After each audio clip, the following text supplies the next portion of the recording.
اعوذ باللہ السمیع العلیم من الشیطان الرجیم بسم اللہ الرحمن الرحیم السلام علیکم ورحمۃ اللہ وبرکاتہ۔ کیسے ہیں آپ سب لوگ؟ اللہ سے امید ہے کہ آپ سب لوگ خیریت سے ہوں گے۔ اللہ تعالیٰ آپ پر اس دنیا اور آخرت دونوں میں اپنی رحمت فرمائے، آمین۔ سورۃ البقرہ کی ہم تفسیر پڑھیں گے رکوع نمبر 12 سے آیت نمبر 104 سے۔ آئیے سورہ بقرہ کی تفسیر شروع کرتے ہیں۔ اعوذ باللہ من الشیطان الرجیم۔ یا اللہ تعالیٰ فرماتے ہیں، یا ایھا الذین آمنوا، اے ایمان والو، لا تقولوا، نہ تم کہو راعینا راعینا، وقولوا انظرنا، اور کہو انظرنا، واسمعوا، اور غور سے سنا کرو۔ یہاں اللہ تعالیٰ اہل ایمان والوں کو، مومنین کو مخاطب کر کے فرما رہے ہیں کہ تم لفظ راعینا نہیں کہا کرو۔ جب نبی صلی اللہ علیہ وسلم کو مخاطب کرا کرو تو لفظ راعینا نہیں کہا کرو، بلکہ اس کی جگہ انظرنا لفظ کہا کرو۔ اس کا شان نزول کچھ یوں ہے کہ یہود جب بھی اللہ کے نبی صلی اللہ علیہ وسلم کی مجلس میں بیٹھتے تھے اور آپ کے ارشادات سنتے اور کسی بات کو دوبارہ ان کو سننے کا یا سمجھنے کی ضرورت پیش آتی تھی تو وہ از راہ طنز کے راعینا لفظ کہنے کے بجائے زبان کو مروڑ کر راعینا لفظ کہا کرتے تھے، یعنی کھینچ کے کہا کرتے تھے، عین یا زیر ای لگا دیتے تھے، اور اصل لفظ کیا ہے؟ راعینا، عین زیر ای۔ تو راعینا کا مطلب ہوتا ہے یا کے بغیر ہماری طرف توجہ کیجیے، یعنی بات کو ذرا دوبارہ دہرا دیجیے، اور راعینا عین یا زیر ای کا مطلب ہوتا ہے ہمارے چرواہے۔ تو یہود یہ طنزیہ اللہ کے نبی صلی اللہ علیہ وسلم کو کہا کرتے تھے، اللہ کے نبی صلی اللہ علیہ وسلم کا مذاق اڑاتے تھے، وہ شرارت کیا کرتے تھے۔ تو اللہ تعالیٰ نے مسلمانوں کو یہود کی شرارت پر مطلع کرتے ہوئے فرمایا کہ تم لفظ راعینا ہی کو کہنا چھوڑ دو، بلکہ اس کے بجائے انظرنا کہہ لیا کرو۔ اس کا معنی بھی وہی ہیں جو راعینا کے ہیں۔ اور اللہ تعالیٰ فرماتے ہیں واسمعوا، اور غور سے سنو، یعنی اگر پہلے ہی بات کو توجہ سے تم سن لیا کرو تو انظرنا کہنے کی بھی ضرورت پیش نہیں آئے، تو یہ زیادہ مناسب ہے۔ اور یہ شرارتی یہود تو ہیں ہی کافر، وَلِلْكَافِرِينَ عَذَابٌ أَلِيمٌ، اور اللہ تعالیٰ فرماتے ہیں کافرین کے لیے دردناک عذاب ہے۔ باقی اللہ تعالیٰ ارشاد فرماتے ہیں مَا يَوَدُّ الَّذِينَ كَفَرُوا، نہیں چاہتے وہ لوگ جو کافر ہیں، من اہل الکتاب، اہل کتاب سے، وَلِلْمُشْرِكِينَ، اور نہ ہی مشرکین لوگ، ان يُنَزَّلَ عَلَيْكُمْ، یہ کہ نازل کی جائے تم پر، من خیر من ربکم، کوئی بھلائی تمہارے رب کی طرف سے۔ بھلائی سے مراد احکام الہی ہیں جو مسلمانوں کی طرف اللہ تعالیٰ نازل فرما رہے تھے۔ تو اللہ تعالیٰ فرماتے ہیں کہ یہود اور مشرکین لوگ یہ نہیں چاہتے کہ تم پر کوئی اللہ کا فضل، اللہ بھلائی، احکام الہی نازل ہوں۔ یہودیوں کو اصل تکلیف تو یہ تھی کہ نبی آخر الزماں ان میں کیوں نہیں مبعوث ہوئے۔ آپ صلی اللہ علیہ وسلم اولاد اسماعیل سے ہیں اور ایسی قوم میں پیدا ہوئے جنہیں یہود اپنے سے کمتر اور حقیر سمجھتے تھے، اور مشرکین کو اللہ کے نبی صلی اللہ علیہ وسلم سے یہ تکلیف تھی کہ اللہ کے نبی صلی اللہ علیہ وسلم خالصاً ایک اللہ کی عبادت کی طرف دعوت دیتے تھے، جس کی زد ان پر اور ان کے معبودوں پر، ان کے آباء و اجداد پر پڑتی تھی۔ لہٰذا یہود اور مشرکین دونوں ہی پیغمبر اسلام اور مسلمانوں کے شدید دشمن تھے۔ وہ مسلمانوں کے لیے کوئی بھلائی، کسی بھلائی کو گوارا نہیں کر سکتے تھے کہ مسلمانوں پر نازل ہو۔ تو اللہ تعالیٰ فرماتے ہیں وَاللَّهُ يَخْتَصُّ بِرَحْمَتِهِ مَن يَشَاءُ، اور اللہ تو جس کو چاہتا ہے خاص کر لیتا ہے اپنی رحمت کے ساتھ۔ وَاللَّهُ ذُو الْفَضْلِ الْعَظِيمِ، اور اللہ بڑے فضل کے مالک ہیں۔ آگے ارشاد ہے مَا نَنسَخْ مِنْ آیَةٍ، ہم جس آیت کو منسوخ کر دیتے ہیں، او ننسها، یا بھلا دیتے ہیں، نأتی بخیر منہا، تو اس کی جگہ ہم لے آتے ہیں اس سے بھی بہتر، او مثلہا، یا اس کے مثل۔ یہاں اللہ تعالیٰ فرماتے ہیں جب بھی ہم کسی آیت کو منسوخ کر دیتے ہیں یا اسے بھلا دیتے ہیں تو اس جیسی یا اس سے بہتر آیت ہم لے آتے ہیں۔ اللہ جانتے ہیں، اللہ ہر چیز پر قادر ہیں۔ یہود جن طریقوں سے لوگوں کو اسلام سے نفرت دلاتے تھے، اسلام سے بھگاتے تھے، اسلام سے باز رکھنے کا کردار ادا کر رہے تھے۔ ان میں سے ایک یہ بھی تھا کہ قرآن کو مشکوک قرار دیا جائے۔ وہ لوگوں سے کہتے تھے کہ قرآن بھی اگر اللہ کی طرف سے ہے اور تورات بھی اللہ کی طرف سے ہے، پھر قرآن اور تورات کے احکام میں اتنا اختلاف کیوں ہے؟ تو اس اعتراض کا دوسرا پہلو یہ تھا کہ قرآن میں ایک حکم نازل ہوتا تھا، پھر اس کی جگہ کوئی اور حکم آ جاتا تھا۔ تو کیا اللہ تعالیٰ کو وہ کہتے تھے کہ یہ علم نہیں تھا کہ میں پہلے کیا حکم دے چکا ہوں اور اب کیا دے رہا ہوں؟ یہود کے ایسے ہی اعتراض کے جواب اللہ تعالیٰ نے اس آیت میں دیا ہے اور فرمایا ہے کہ عیب نہ پہلے حکم میں تھا نہ دوسرے حکم میں، بلکہ حالات اور موقع کی مناسبت سے جس طرح کے احکام کی ضرورت ہوتی ہے ویسے ہی اللہ تعالیٰ نازل فرماتے ہیں۔ اور تمہیں تو یہ جان لینا چاہیے کہ اللہ مالک الملک ہے، وہ جیسے چاہے حکم دے سکتا ہے، اس کو کوئی پوچھنے والا نہیں۔ پہلے کے احکام کو اللہ تعالیٰ منسوخ بھی کر سکتا ہے اور نئے احکام دے بھی سکتا ہے۔ تو اس آیت سے معلوم ہوا کہ اللہ کی آیات میں تبدیلی دو طرح سے قرآن میں واقع ہوئی ہے۔ ایک نسخ سے، جیسے اللہ تعالیٰ نے فرمایا ما ننسخ من آیت، اللہ تعالیٰ کسی آیت کو منسوخ کر دے، او ننسیہا یا بھلا دے۔ تو تبدیلی دو طرح سے واقع ہوئی ہے، ایک نسخ سے اور دوسری بھلا دینے سے۔ یہاں اس کی کچھ مختصر سی تفصیل میں آپ کے سامنے رکھوں گی کہ نسخ اور بھلا دینا کس طرح قرآن میں واقع ہوئے ہیں۔ نسخ سے مراد ہے کسی حکم کا اٹھ جانا، کسی حکم کا منسوخ ہو جانا۔ آیت منسوخہ کی کچھ مثال میں آپ کے سامنے بیان کرتی ہوں کہ اللہ تعالیٰ نے سورہ بقرہ کی آیت نمبر 171 میں فرمایا ہے کتب علیکم اذا حضر احدکم الموت ان ترک خیرا الوصیۃ للوالدین والاقربین بالمعروف۔ تو اس آیت میں اللہ تعالیٰ نے میت پر والدین اور قریبی رشتہ داروں کے حق میں مرنے سے پہلے وصیت کرنا فرض کیا ہے۔ اور پھر جب سورہ نساء کی آیت نمبر 111 اور 12 میں اللہ تعالیٰ نے میراث کے حصے خود ہی والدین اور اقربین کے حق میں مقرر فرما دیے، تو اس آیت کا حکم منسوخ ہو گیا اور میت پر وصیت کرنا فرض نہیں رہا، بلکہ اب وہ صرف غیر ذوی الفروض کے حق میں ہی وصیت کر سکتے ہیں، اور وہ وصیت بھی زیادہ سے زیادہ وہ تہائی مال کی کر سکتے ہیں۔ اور یہ وصیت کرنا فرض نہیں بلکہ اختیاری ہے اور مستحب ہے۔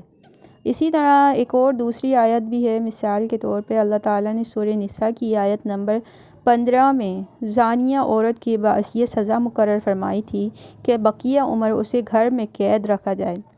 اور ساتھ ہی ساتھ یہ بھی اللہ نے ذکر فرمایا دیا تھا کہ اللہ تعالیٰ شاید ان کے لیے کوئی سزا نئی مقرر فرمائے۔ پھر جب سورہ نور نازل ہوئی جس میں زانی مرد اور زانی عورت کو 100 کوڑے مارنے کا ذکر ہے، تو اس حکم سے پہلی سزا کا حکم اٹھ گیا، یعنی وہ منسوخ ہو گئی۔ اسی طرح ایک تیسری بھی مثال ہے کہ سورہ بقرہ کی آیت نمبر 240 میں کی روز سے میت کے وارثوں پر یہ فرض تھا کہ وہ اس کی بیوی کو 1 سال تک گھر سے نہ نکالیں اور اس کا خرچہ پانی وغیرہ برداشت کریں۔ بعد میں جب بیوہ کی عدت 4 ماہ 10 دن مقرر ہو گئی، نیز آیت میراث کی روح سے خاوند کے ترکے میں بیوی کا حصہ بھی مقرر ہو گیا، تو اس آیت کا حکم منسوخ ہو گیا۔ اب بیوہ کے حق میں تو یہ حکم ہوا کہ وہ بس 10 عدت کے ایام اپنے مرنے والے شوہر کے یہاں گزارے گی، بعد میں وہ آزاد ہے، اور اس دوران نان اور نفقہ خرچہ وغیرہ بھی وارثوں کے ذمے اور ترکے سے ہی ہوگا، اور سال بھر کے خرچے کا جو مسئلہ تھا وہ میراث کے حصہ ملنے سے حل ہو گیا ہے۔ تو یہ کچھ مثالیں تھیں نسخ کی، اور اب بھلا دینے کی جو آیت ہیں اس کی میں مثال بیان کروں گی کہ آیت میں تبدیلی کی 2 صورتیں اللہ تعالیٰ نے جو بیان فرمائی ہیں، تو اس آیت یا اس جملے کو اللہ تعالیٰ بھلا ہی دیتے ہیں۔ جیسے کہ سورہ اعلیٰ میں اللہ تعالیٰ فرماتے ہیں سَنُقْرِئُكَ فَلَا تَنسَى إِلَّا مَا شَاءَ اللَّهُ، یعنی ہم تمہیں پڑھا دیں گے، تم بھولو گے نہیں مگر جو اللہ چاہے۔ اور اس بھلانے کی صورت یہ ہوتی تھی کہ اللہ کے نبی صلی اللہ علیہ وسلم ہر سال رمضان میں سیدنا جبرائیل علیہ السلام کے ساتھ نازل شدہ جو اللہ تعالیٰ نے قرآن نازل فرمایا ہے اس قرآن کریم کا دورہ کیا کرتے تھے۔ تو اس دوران جن الفاظ یا جس جملے کو منسوخ کرنا اللہ کو منظور ہوتا تھا وہ آپ صلی اللہ علیہ وسلم بھول جاتے تھے، اور جبریل علیہ السلام بھی اس کا تکرار نہیں کرتے تھے۔ ایسے نسخ کی بھی چند مثالیں درج تو اس کی دوسری مثال بھی میں بیان کروں گی کہ اللہ تعالیٰ نے جیسے سورہ بقرہ کی آیت نمبر 26 میں فرمایا ہے کہ اللہ تعالیٰ اس بات سے نہیں شرماتا کہ وہ مچھر یا اس سے بھی کسی حقیر مخلوق کی مثال بیان کریں۔ تو اس سے معلوم ہوتا ہے کہ اللہ تعالیٰ نے کوئی آیت ایسی بھی نازل فرمائی تھی جس میں مچھر کی مثال بھی اللہ تعالیٰ نے بیان کی تھی، جیسے کافروں نے اس کا مذاق بنایا تھا، اور چونکہ وہ مچھر کی مثال والی آیت قرآن میں موجود نہیں ہے تو لہٰذا اس کے متعلق بھی یہی کہیں گے کہ وہ اللہ کے نبی صلی اللہ علیہ وسلم کو بھلا دی گئی ہے، یعنی آپ صلی اللہ علیہ وسلم وہ بھول گئے ہیں، اور اس میں قرآن میں وہ آیت شامل نہیں ہے۔ اور اسی طرح دوسری ایک آیت ہے، وہ آیت رجم ہے، جس کے متعلق سیدنا عمر رضی اللہ عنہ نے اپنی آخری زندگی کے ایک خطبے میں فرمایا تھا منبر پر کھڑے ہو کر کہ اس کتاب اللہ میں رجم کے حکم کی بھی آیت تھی، یعنی پہلے رجم کی بھی آیت اس کتاب اللہ میں موجود تھی جسے ہم پڑھا کرتے تھے، یاد کیا کرتے تھے، اور اس پر عمل بھی ہم نے کیا ہے۔ نبی کریم صلی اللہ علیہ وسلم کے زمانے میں بھی رجم ہوا اور ہم نے بھی رجم کیا، اور فرماتے ہیں کہ مجھے ڈر ہے کہ کچھ زمانہ گزرنے کے بعد کوئی یہ نہیں کہنے لگے کہ ہم رجم کو کتاب اللہ میں نہیں پاتے، ایسا نہ ہو کہ وہ اس فریضے کو جسے اللہ نے اپنی کتاب میں اتارا ہے چھوڑ کر مر جائیں۔ کتاب اللہ میں رجم کا حکم مطلق حق ہے اس پر جو بدکاری کرے اور شادی شدہ ہو، خواہ مرد ہو یا عورت، جبکہ اس کے بدکاری پر کوئی شرعی ثبوت بھی موجود ہو۔ تو یہ تھی مثال نسخ کی اور بھلا دینے کی۔ اب آگے اللہ تعالیٰ ارشاد فرماتے ہیں، الم تعلم، کیا تم نہیں جانتے، ان اللہ، یہ کہ اللہ لہ ملک السماوات والارض، اسی کے لیے بادشاہی ہے زمین اور آسمانوں کی، وما لکم من دون اللہ من ولی ولا نصیر، اور نہیں ہے تمہارا اللہ کے سوا کوئی دوست اور مددگار، تريدون ان تسألوا رسولکم، کیا تم یہ چاہتے ہو کہ سوال کرو رسولکم اپنے رسول سے، کما سئل موسیٰ من قبل، جس طرح سوال کیے گئے موسیٰ علیہ السلام من قبل، اس سے پہلے۔ یہود کا اسلام کے خلاف لوگوں کو اکسانے کا ایک طریقہ یہ بھی تھا کہ وہ طرح طرح کے سوال مسلمانوں کے سامنے پیش کرتے تھے اور انہیں کہتے تھے کہ ذرا اپنے نبی صلی اللہ علیہ وسلم سے یہ بات بھی پوچھ کر بتاؤ، اور وہ بھی، اور یہ بھی پوچھ کر بتاؤ۔ اس پر اللہ تعالیٰ نے مسلمانوں کو آگاہ کیا، کہ متنبہ کیا ان کو کہ یہود کی تو یہ عادت ہی رہی ہے، انہوں نے تو موسیٰ علیہ السلام کو مسلسل سوالات اور مطالبے کر کے تنگ کر دیا تھا، جیسے کہ سورہ بقرہ کی گائے کے قصے میں وہ مثال موجود ہے، میں نے گائے کے قصے میں بیان کیا تھا کہ انہوں نے طرح طرح کے سوال کیے کہ وہ گائے کس طرح کی ہونی چاہیے، اس کا رنگ کیسا ہو اور کس طرح کی دکھتی ہو، وغیرہ وغیرہ۔ تو ان کی تو یہ عادت ہی رہی ہے کہ وہ موسیٰ علیہ السلام کو انہوں نے سوالات کر کر کے تنگ کر دیا تھا۔ تو یہ ان کی کافرانہ روش ہے، اور یہ کام ایسے لوگ کرتے ہیں جو اطاعت اور فرمانبرداری پر آمادہ نہیں ہوتے۔ تو لہٰذا اللہ تعالیٰ مسلمانوں کو حکم دے رہا ہے کہ لہٰذا اے مسلمانوں، تم ایسے لا یعنی اور بے مقصد سوال کرنے سے پرہیز کرا کرو۔ جیسے کہ اللہ تعالیٰ نے سورہ مائدہ میں فرمایا ہے کہ مسلمانوں، اپنے رسول سے ایسے سوالات مت پوچھا کرو کہ اگر ان کا جواب دیا جائے تو تمہیں برا لگے۔ رسول اللہ صلی اللہ علیہ وسلم نے صحابہ کرام کو بہت ہی مرتبہ ایسا فرمایا کہ کیل اور کال اور بال کی خال اتارنے کی وجہ سے پچھلی امتیں تباہ اور برباد ہو گئیں، لہٰذا تم ایسی باتوں سے پرہیز کرو، اور جن باتوں کو اللہ اور اس کے رسول نے نہیں چھیڑا ان میں خواہ مخواہ تم نہیں پڑو۔ تو اللہ تعالیٰ ارشاد فرماتے ہیں، وَمَن يَتَبَدَّلِ الْكُفْرَ بِالْإِيمَانِ فَقَدْ ضَلَّ سَوَاءَ السَّبِيلِ، اور جس شخص نے ایمان کی روش کو کفر کی روش سے بدل دیا، اس نے سیدھی راہ کو گم کر دیا۔ اب آگے اللہ ارشاد فرماتے ہیں، وَدَّ كَثِيرٌ مِّنْ أَهْلِ الْكِتَابِ، چاہتے ہیں، خواہش رکھتے ہیں بہت سے اہل کتاب میں سے، لَوْ يَرُدُّونَكُمْ، کہ کاش وہ تم کو لوٹا دیں، مِن بَعْدِ ایمانکم، تمہارے ایمان لانے کے بعد، کفاراً، کفر کی حالت میں، یعنی تمہیں پھر سے کافر بنا دیں۔ اہل کتاب یہ چاہتے ہیں کس وجہ سے؟ حسدا من عند انفسہم، اپنے نفسوں کی حسد کی وجہ سے، من بعد ما تبین لہم الحق، بعد اس کے، ما تبین لہم الحق، کہ ان پر حق واضح ہو گیا، بالکل صاف کھل گیا۔ تو یہود کی دشمنی اور ان کے حسد کی مثال تو گزر چکی ہے کہ وہ کس طرح مسلمانوں سے حسد کیا کرتے تھے۔ اس لیے وہ یہ چاہتے تھے کہ مسلمانوں کو مختلف طریقوں سے، مختلف بہانوں سے اسلام سے پھیر دیں، اور ان کو اسلام سے پھیر کر اس مسلمانوں کی قوت کو کمزور تر کر دیں، ان کی جڑوں کو کھوکھلا کر دیں۔ تو اللہ تعالیٰ مسلمانوں کو آگاہ کر رہے ہیں کہ اے مسلمانوں، تم ان کی اندرونی حسد اور بغض کی حقیقت کو اچھی طرح سمجھ لو، اور ان کا رد عمل دیکھ کر مشتعل نہیں ہو جاؤ، بلکہ کیا کرو؟ فاعفو، معاف کر دو، واصفحوا، اور ان سے درگزر کرو، حتی یأتی اللہ بامرہ، یہاں تک کہ اللہ تعالیٰ خود اپنا حکم بھیج دے۔ ان اللہ علی کل شیء قدیر، بے شک اللہ تعالیٰ ہر چیز پر قادر ہے۔ تو اللہ تعالیٰ مسلمانوں کو حکم دے رہے ہیں کہ ان سے بحث و مناظرے میں نہیں الجھو اور اپنا وقت ضائع نہیں کرو، بلکہ ان کو ان کے حال پر چھوڑ دو اور صبر کے ساتھ دیکھتے رہو کہ اللہ ان کے حق میں کیا فیصلہ فرماتا ہے، اور اللہ تعالیٰ ان کو پوری سزا دے کر ہی رہے گا، کیونکہ اللہ تعالیٰ ہر چیز پر قدرت رکھتا ہے۔ تو اللہ تعالیٰ نے یہود کو ان کی مکر و فریب کی یہ سزا دی کہ اللہ تعالیٰ کا حکم ان پر یہ ہوا کہ ان کے ساتھ جہاد کیا جائے۔ پھر ان میں سے کچھ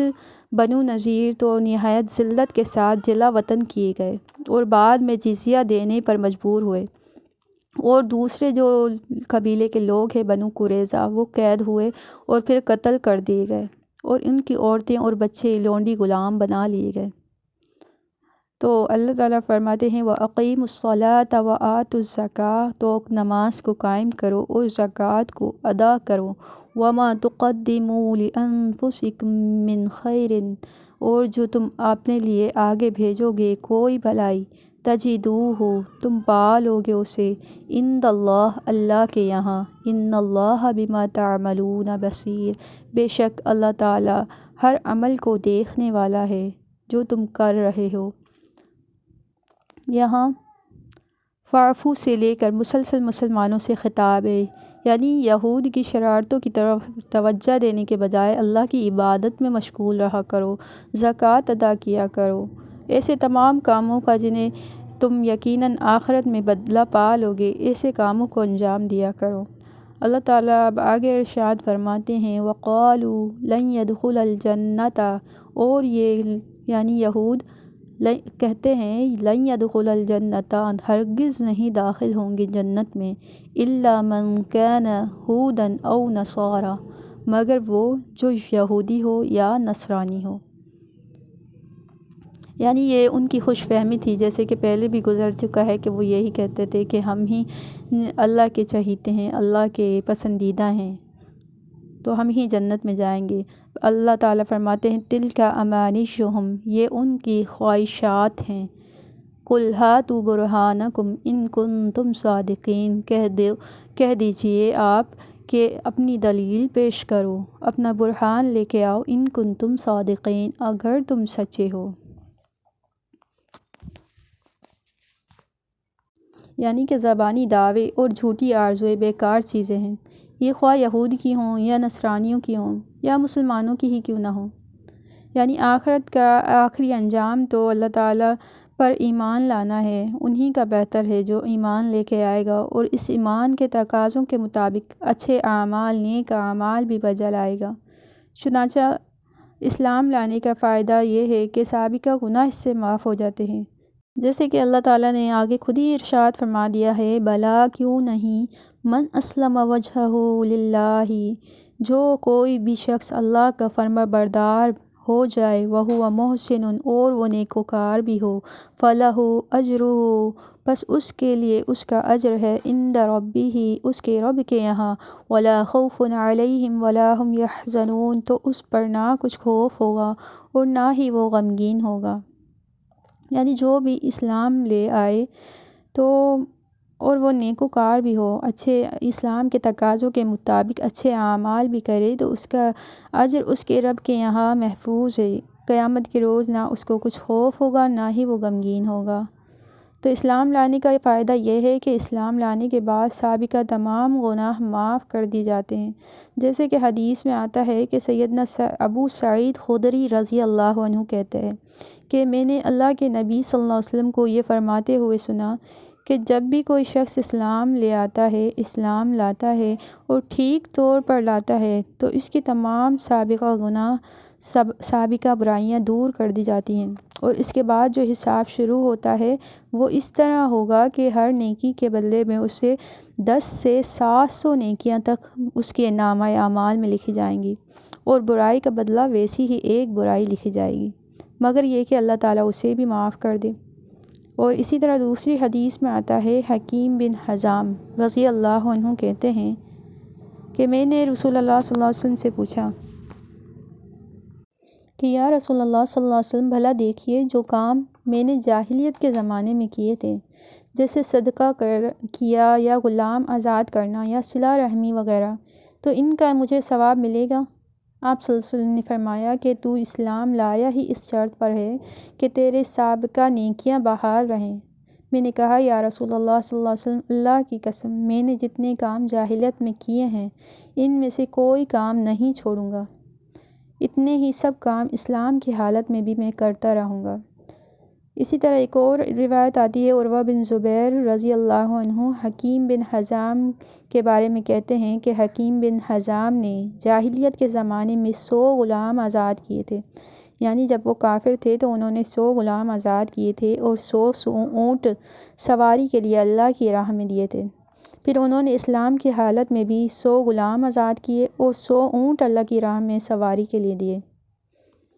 تو اللہ تعالیٰ جو بھی ایمان لے آتا ہے تو اس کے سابقہ گناہ معاف تو کر دیتے ہیں، بلکہ جو سابقہ اس نے نیکیاں بھی کی تھیں ان کا بھی ثواب اللہ تعالیٰ باقی رکھتے ہیں اس کے لیے۔ وآخر دعوانا ان الحمد للہ رب العالمین۔ السلام علیکم ورحمۃ اللہ وبرکاتہ۔